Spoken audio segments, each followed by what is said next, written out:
নমস্কাৰ শ্ৰদ্ধাৰ কৃষক ৰাইজ কৃষকসকলৰ বাবে প্ৰযোজ্য হৈ থকা প্ৰধানমন্ত্ৰী ফচল বীমা যোজনা সন্দৰ্ভত আপোনালোক নিশ্চয় অৱগত। এই চৰকাৰী যোজনাৰ অধীনত কেতবোৰ নিৰ্দিষ্ট শস্যৰ খেতি বীমা ব্যৱস্থাৰ দ্বাৰা সামৰি লোৱা হৈছে। যদি প্ৰাকৃতিক দুৰ্যোগ যেনে বান, কীট পতংগৰ আক্ৰমণ নাইবা কোনো ৰোগত আক্ৰান্ত হৈ কৃষকৰ কোনো যদি খেতি নষ্ট হয়, তেন্তে এই যোজনাৰ অধীনত তেনে কৃষকলৈ আৰ্থিক ক্ষতিপূৰণ প্ৰদান কৰা হয়। খাৰিফ শস্যৰ ভিতৰত মাটিমাহ, শালি ধান, মৰাপাট আৰু ৰবি শস্যৰ ভিতৰত বিভিন্ন শস্য, আলু, কুঁহিয়াৰ, তৈলজাতীয় শস্য আৰু সৰিয়হ খেতিক অসমত প্ৰধানমন্ত্ৰী ফচল বীমা যোজনাৰ দ্বাৰা সামৰি লোৱা হয়। এই বীমাৰ বাবদ কৃষকে প্ৰদান কৰিবলগীয়া প্ৰিমিয়ামত চৰকাৰে ৰাজ সাহায্য প্ৰদান কৰে। এই ক্ষেত্ৰত খেতি লাগিলে এটাই হওক বা একাধিকেই হওক, কৃষকে দিব লগা অৰিহণা হৈছে প্ৰতি হেক্টৰত মাত্ৰ 100 টকা। বাকীখিনি প্ৰিমিয়াম কৃষকৰ হৈ ৰাজ্য চৰকাৰে বহন কৰে।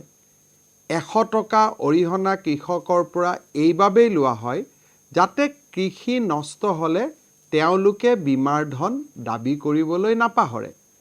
ইতিমধ্যে ৰাজ্যখনৰ বহু সংখ্যক কৃষক প্ৰধানমন্ত্ৰী ফচল বীমা যোজনাৰ দ্বাৰা উপকৃত হৈছে। মই কেৱল দুগৰাকীৰ কৃষকৰ কথা উল্লেখ কৰিব বিচাৰিছোঁ। লামডিঙৰ মণি মাৰাকে 2019-20 বৰ্ষত তেওঁৰ নষ্ট হোৱা কুঁহিয়াৰ খেতিডৰাৰ বাবদ 55,600 টকাৰ বীমা ৰাশি লাভ কৰিলে। আনজন হ'ল ডিব্ৰুগড় জিলাৰ মাধৱ বৰা। তেখেতে 2019 বৰ্ষত নষ্ট হোৱা শালি খেতিডৰাৰ বাবদ লাভ কৰে 52,000 টকা। এই আঁচনিখনৰ সুবিধা গ্ৰহণ কৰিবলৈ অধিক সংখ্যক কৃষক ৰাইজ আগবাঢ়ি আহিবলৈ মই বিনম্ৰতাৰে অনুৰোধ জনালোঁ। বিশেষকৈ ৰাজ্যৰ এইবাৰ ভয়াৱহ বান পৰিৱেশত বহু লোকৰ খেতি নষ্ট হৈছে। তেওঁলোকে যদি প্ৰধানমন্ত্ৰীৰ ফচল বীমা যোজনাৰ অধীনত নিজক অন্তৰ্ভুক্ত কৰি ল'লেহেঁতেন, তেনেহ'লে আজি সমগ্ৰ ক্ষতিপূৰণ বীমাৰ জৰিয়তে চৰকাৰৰ পৰা তেখেতসকলে লাভ কৰিলেহেঁতেন। এতিয়াৰ পৰা গাঁও পঞ্চায়ত পৰ্যায়তে এই বীমাৰ সুবিধা উপলব্ধি হ'ব।